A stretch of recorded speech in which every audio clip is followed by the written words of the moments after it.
Previously on Alan Wake, Alice has been kidnapped. Alan, please help me. Alice? You'll do exactly what I say if you ever want to see your wife again. I can't tell anyone except my agent Barry. Damn it, Barry, they'll kill her. You're my best friend, and I'm worried that you're not right in the head. The ransom is a manuscript I supposedly wrote that's coming true before my eyes. It happened just the way it was on that page. So dark. I have found only a few scattered pages. I want the entire manuscript. The deadline is in 2 days. I found Mr. Wake's pages. Good girl. How the hell did she get her hands on the manuscript anyway? I don't know. She's resourceful. I told you were too hard on her. Listen, I found out all sorts of interesting stuff while I was digging around. Yeah. Mr. Wake, it's Sheriff Breaker. We have an FBI agent here, Agent Nightingale. FBI? He's anxious to see you. You'd better come to the station. Okay, I'll be right over, Sheriff. Let's make this quick, huh? Help you folks? Name's Randolph. I'm the manager. We're looking for Rose. Works as a waitress down at the diner. Rose, sure. Nice girl. Who wants to know? I'm Alan Wake. The writer, huh? I heard on the radio you were visiting. Well, I'll show you her trailer. That Rose, she's a nice girl. Always pays her rent on time. As I was saying, Al, I found all sorts of weird stuff from the local newspaper's archives. This place is crazy. Disappearances, mysterious deaths, urban legends come true, and, get this, most of this stuff takes place around Cauldron Lake. Well, you ain't wrong, mister. The Indians thought the lake was a doorway to the underworld. I'm the God-fearing type myself. I don't hold with that sort of thing. Yeah, okay. Anyway, there was an island there owned by a guy called Thomas Zane. Now, some of the articles I found about him make him out to be a famous writer, but I ran a bunch of searches, couldn't find a single thing he wrote. Zane was heavily into diving, so much so that the place came to be called Diver's Isle. But the volcano under the lake erupted in 1970, and Zane went down with the island.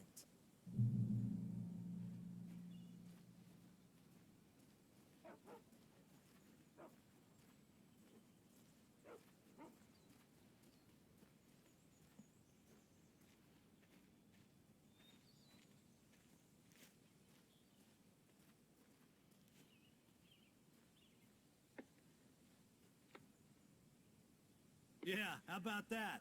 It was there in the morning, as if it had fallen from the sky. But it would take a tornado to lift something like that. We're damn lucky it didn't crush any of the trailers.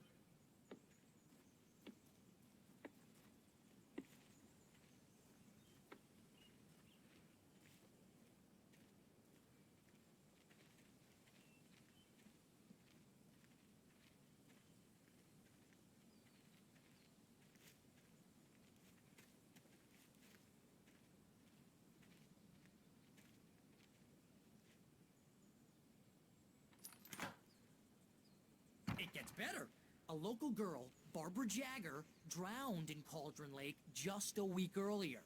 They were lovers. Sure, Jagger's a local spook story. The Scratching Hag comes for you in the dark. Childish stuff like that. Anyway, Al, I'm just getting to the best part. All of the articles about this stuff were written by Cynthia Weaver. I asked around, and she's that crazy bag lady you met. What, the lamp lady?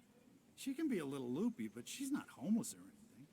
Yeah, anyway, she knew both Jagger and Zane before they both died, and she had some kind of a breakdown.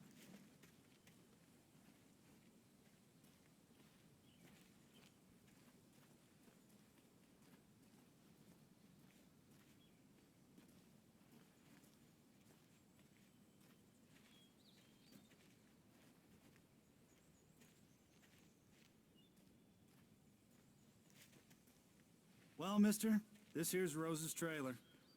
You mind me asking what you want with her? We're just here to talk to her, pal.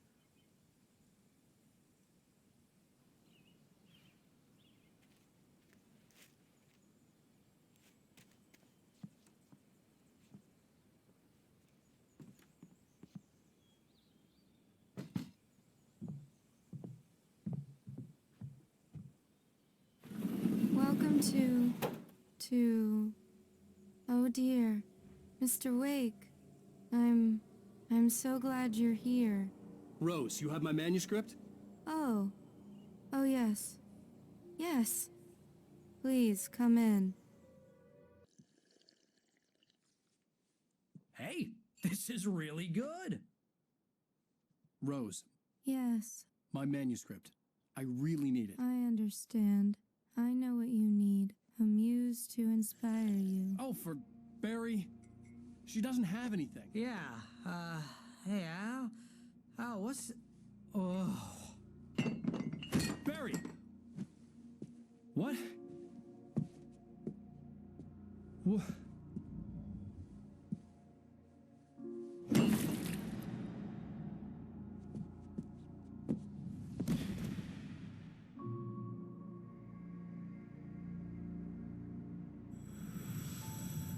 It's coming for you, hiding in my barber's skin. I'm too weak to stop it. You must turn the lights on. I promised I'd come visit you and your lovely wife. You must finish what you started. I insist. You must turn the lights on. Turn the light on. Back to work, boy.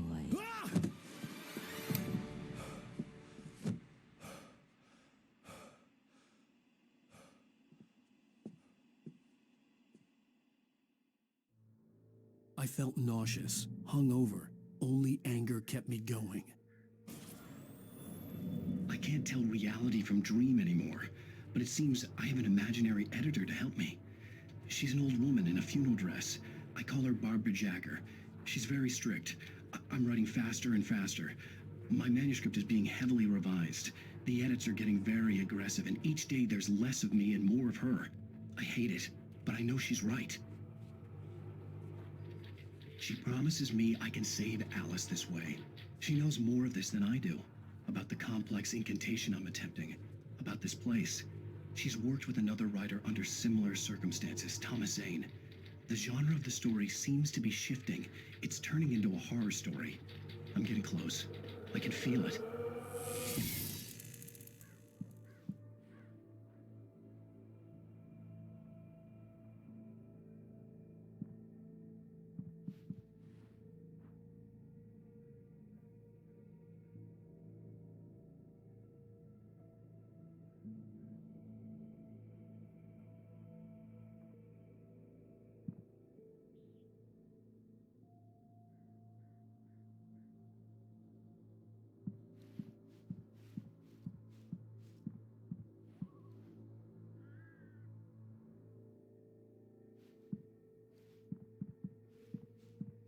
Rose took a day from me. I had less than 12 hours left to meet the kidnapper. All I could do was get Barry into the car, work something out once I got on the road.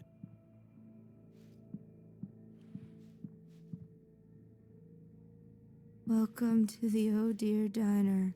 What can I get you today? Coffee? I couldn't work up much hate for Rose. Something had used her to get to me and left its mark. First refill is free. Milk and sugar on the counter there. Would you like to hear today's specials? Thank you. A nice day.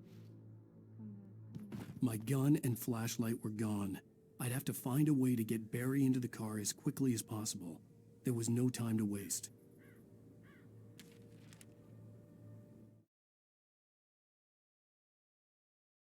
Mr. Randolph liked Rose. That little smile she had. How she was still sweet when life had tried so hard to make her bitter. It wasn't any of his business what she did in her trailer. But those strangers, the writer and his smart-ass sidekick, looked like trouble. And they'd been in there for hours, way past her normal bedtime. He reached for the phone and called the sheriff's station.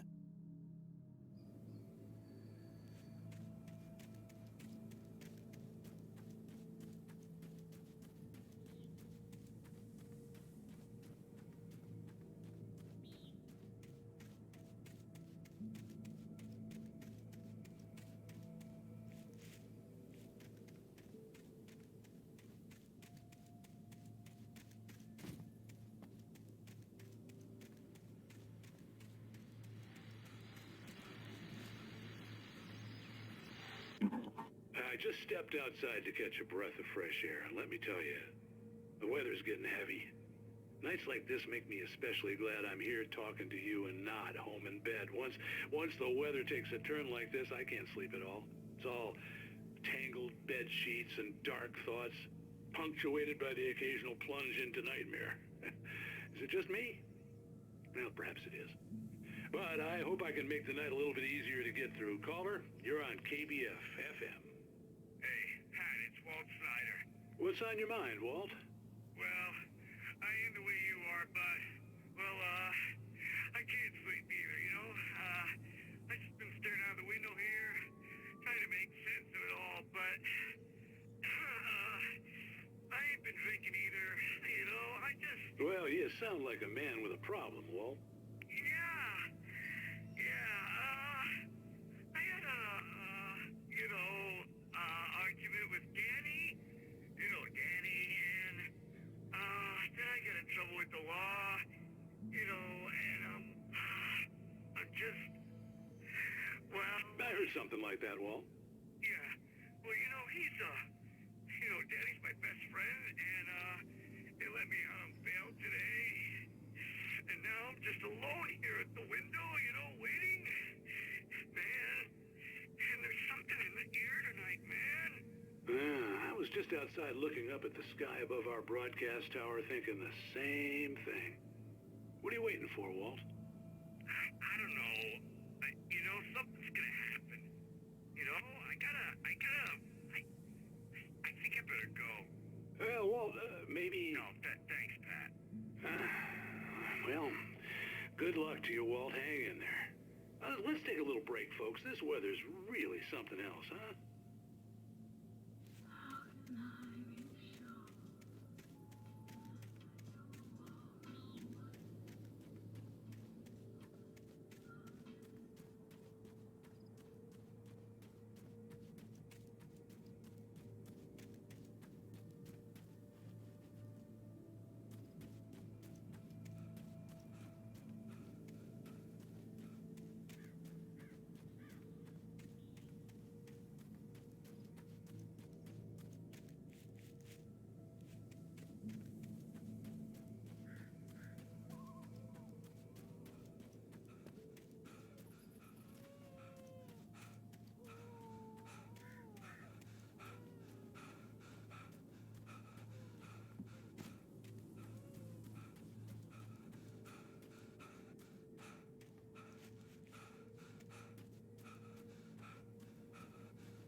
Oh, you're gonna get it now. God knows what you've done to that poor girl. This is Agent Nightingale, FBI! Get him up, Hemingway! You're under arrest! You move a muscle, I'll unload right in your goddamn face! Stay right where you are, Spillane!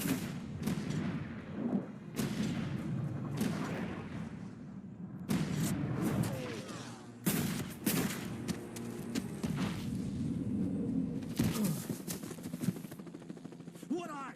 I'm standing right here, you goddamn maniac!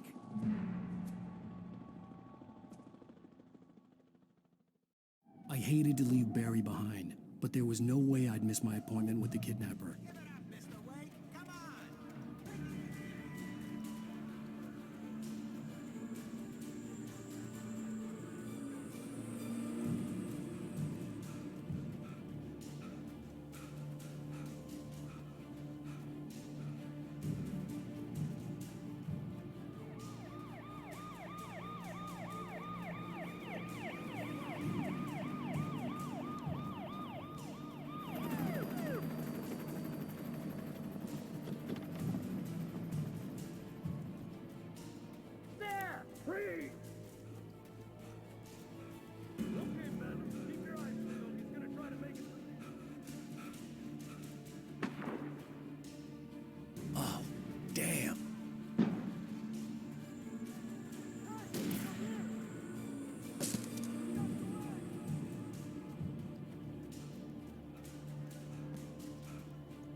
For decades, the darkness that wore Barbara Jagger's skin slept fitfully in the dark place that was its home and prison. It was hungry and in pain. It dreamed of its nights of glory when the poet's writing had called it from the depths and given it a brief, terrible taste of power and freedom. The rock stars had stirred it from the deep sleep the poet had sunk it back to in the end. When it sensed the writer on the ferry, it opened its eyes.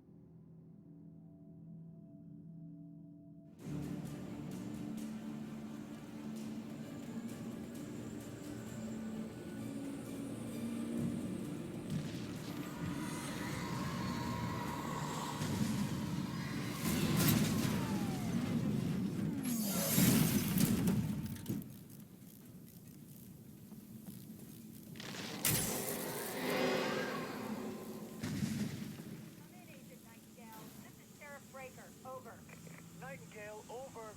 What on earth is going on? My deputies tell me you fired at Wake and he didn't have a gun. You almost hit a civilian instead. Over.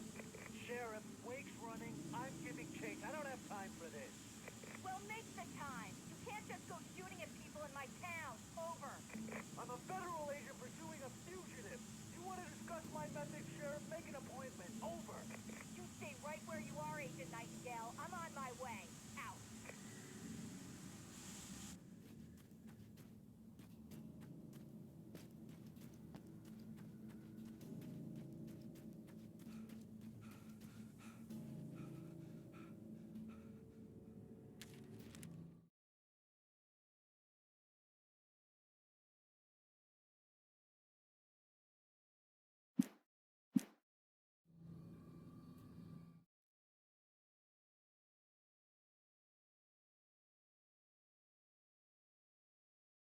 Rose didn't know how the strange old lady got in her trailer, and she looked wrong somehow. The woman showed her teeth in an approximation of a smile and traced a finger down Rose's cheek. "Pretty girl," she said. Rose felt as if she was falling asleep, but her knees didn't buckle. The crone spoke in a whisper, her words ice cold and dark in Rose's ear.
This horror was everywhere I went, circling me. The cops didn't stand a chance. They were after a writer, not a monster. Sheriff Breaker, this is Agent Nightingale. I've lost contact with most of the men you assigned to me. It's Wake's doing. Wait, are you seriously telling me that geek writer just took out my deputies? Are you kidding? I mean, have you seen this guy? He wears a tweed jacket. Over. He's the guy we're chasing. If it's not him, who then? Bigfoot? Over. I don't know yet, but I'm not in the habit of jumping to conclusions. That tends to come back and bite you in the ass. Out.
could see the lights of the radio station in the distance.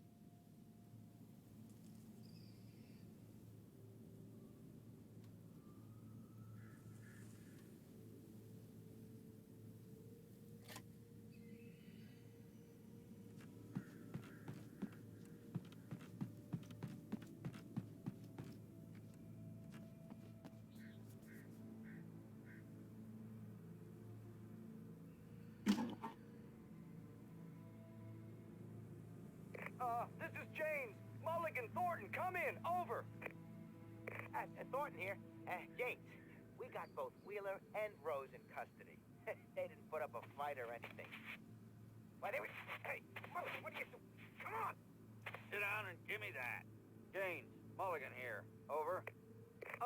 Go ahead, Mulligan. Over. We got Wheeler and Rose here. Wheeler's drunk or hopped up on something. Speaking of which, that Fed had a pretty distinctive whiff of Otis Scotch about him, if you know what I mean. Over. I don't have anything on that, Deputy Mulligan. Over. Well, whatever. Anyway, Rose is just being plain weird here. You better get Doc in to take a look at both of them. Over. Gotcha. You better get them here quickly. The Fed's gonna want to interview Wheeler. Over. Oh, yeah, I'll bet he does. Looks like they have a lot in common. Mulligan out.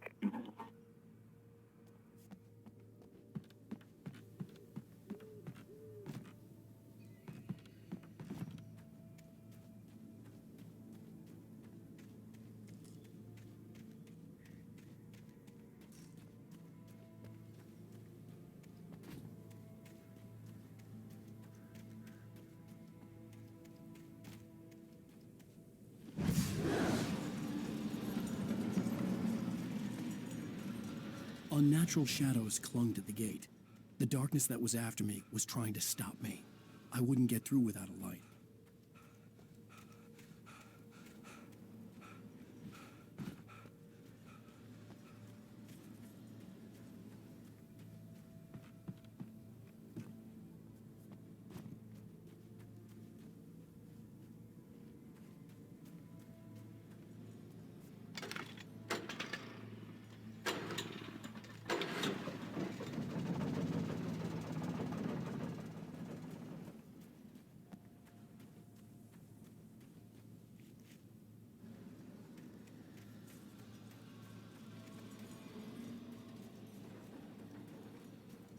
The old generator conked out. I'd have to see if I could fix it and try again.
It took me a moment to recognize the flashbang grenades.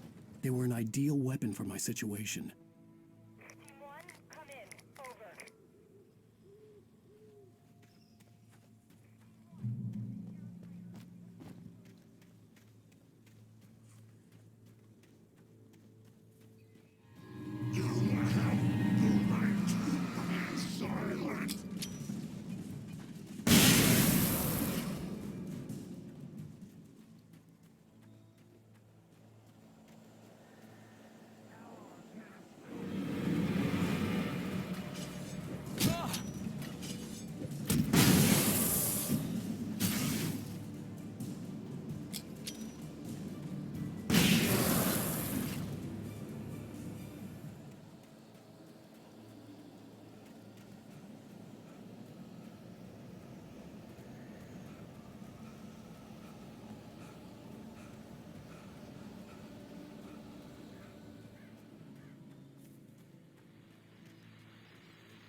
KBFFM with Pat Maine.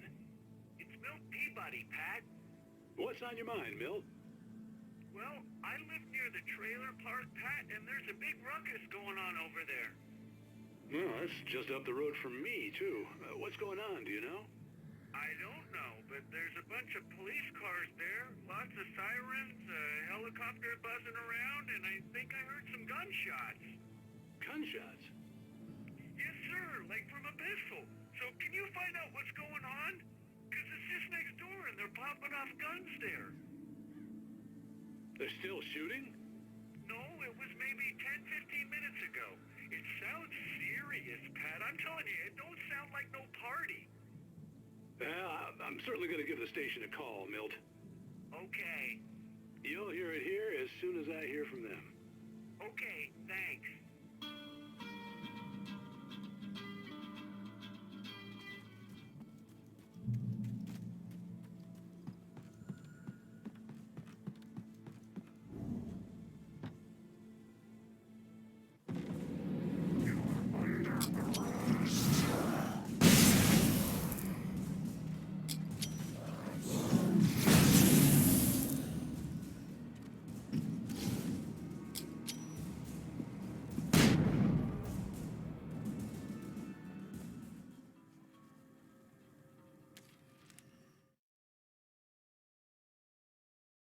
Touched by the dark presence, Rose was lost in a dreamland where everything was drawn in black and gray crayons.